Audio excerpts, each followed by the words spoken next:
Hi everyone. Caroline Murphy is a missile. She's arguably one of the most talented swimmers the NESCAC schools have ever witnessed and has been the face of Wesleyan swimming since 2016. She's been swimming competitively since the age of 6. She's a 3-time D3 scholar All-American, 6-time conference champion and 9-time record holder at Wesleyan. This introduction does not do her justice because she's also by far the most humble and the most down-to-earth people I've ever met. And I'm so grateful, and it's an honor to be here with you. So let's get into it. Yes. Okay. You swam all 4 years, so how was that for you? It was overwhelming. And I'm not going to sugarcoat it, but there were definitely times where I was like, I need to quit. This is a lot. Not having winter breaks, not having spring breaks, not having, all of that, and seeing your friends in Cancun and wherever. It was a lot. But it was also some of the most fulfilling to see that hard work materialize, at the end of the year at nationals or wherever it may be, or the energy on deck at some swim meets is just kind of electric, and that's what kept me going back. When you came into college and when you were always a competitive swimmer, how did you sort of deal with just the diet part and wanting to be very good at your sport, but not compromising, So one part is of course that you're an athlete, but another part is that you're a student and you want to look like all of your other friends. So how did that sort of come into perspective? So different food consumption kind of led to different almost rituals around swimming, and then how the different versions of our bodies influenced that. And when you notice oh, I'm getting buff again, maybe I should stop eating this much, maybe I should cut my protein so I don't bulk up as much, maybe I should do this, maybe I should do that, and that little voice that's in your head. Any female athlete, I feel knows that voice. I don't even think that it's a little voice. I think it's constantly there, coming in as a freshman and sort of acclimatizing to this new environment. How did you ever have episodes of not being able to cope with So freshman year, I was severely depressed, severely anxious, to the point where I was self-isolating a lot. And even to the point where I was filling out transfer applications, very bad, very depressed for a long time. Probably a majority of the school year, I bottled it up and just would cry and cry and cry, cry in the pool, was horribly sad, a lot of negative self-talk, just athlete to student to just person balance. Initially, I had such a hard time with it coming into college. I tried to join clubs, I tried to join different things, but when you were swimming doubles and when you had all of these time commitments, then you couldn't take certain classes because of practice. It was just very overwhelming.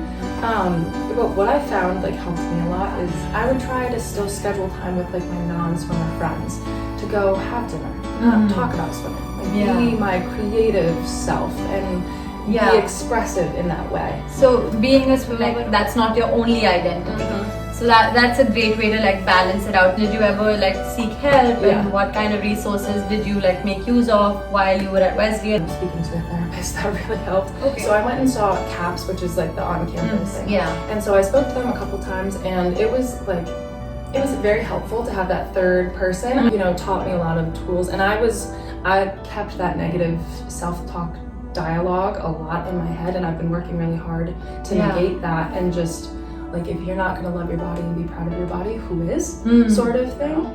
Speaking of CAPS, I think I also dealt with that. So there was I remember one day when I just couldn't take it anymore, and I called them because there's this emergency helpline, and I was controlling myself from my voice quivering on the phone, and I was I need to speak to someone. They're okay, you can schedule an appointment a few days from now. I was no, I need to speak to someone today. They were okay, so this is an emergency. So I went in that very day in the evening, and I bawled my eyes out the entire time. I was just crying. I don't think I spoke one legible sentence the entire time, but I think just the outlet of having somebody listen to me without having any other judgment about what I was going through. So I think that aspect of being able to talk to a therapist, because they've seen so many people struggling, so they know that struggling is normal. People go through stuff, and it's honestly normal to cry it out sometimes. You just need that emotional outlet. Would you recommend people who aren't in a very bad state? I think everybody has something that they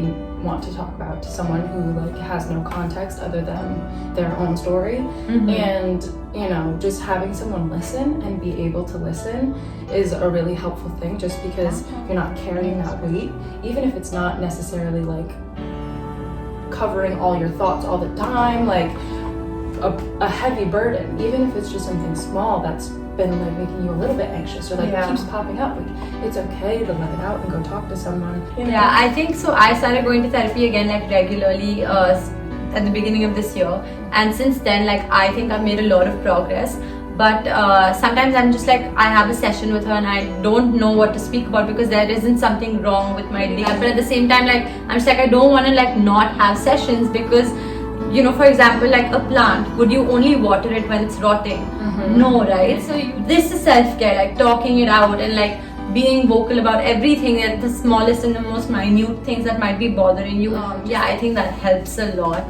So in this past year, our bodies have changed. People have gained weight, people have lost weight, and how do you sort of cope with that? Yeah, and I think with body changes and everything, like people starting to start exercising again and get back into gym, get back into whatever they're doing. It's just like, it's okay that you're not where you were, and it's okay if you never get back to that place, but if you're doing it and it makes you happy and it fulfills something in you.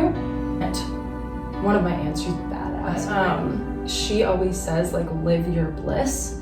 She's like, whatever that means, whatever it is, live it. Pursue that. And I was like, I like that. Yeah. I'm gonna start doing that. Thanks, Andrea. I think we have to take a step back, be kind to ourselves. Gentle. Yeah. We deserve to be gentle with ourselves right now. I was actually speaking to my therapist last week and I was just criticizing myself, and she's like, hold up. Would you be this mean to anyone else? Why are you being this mean to yourself? And I was like, you have a point. I think sometimes we do go into like these you know, dialogues if you're not good enough or you're not doing something right, but like this is the first time a pandemic has hit in the longest time. So we are a special generation and we really need to like take it easy on ourselves once in a while.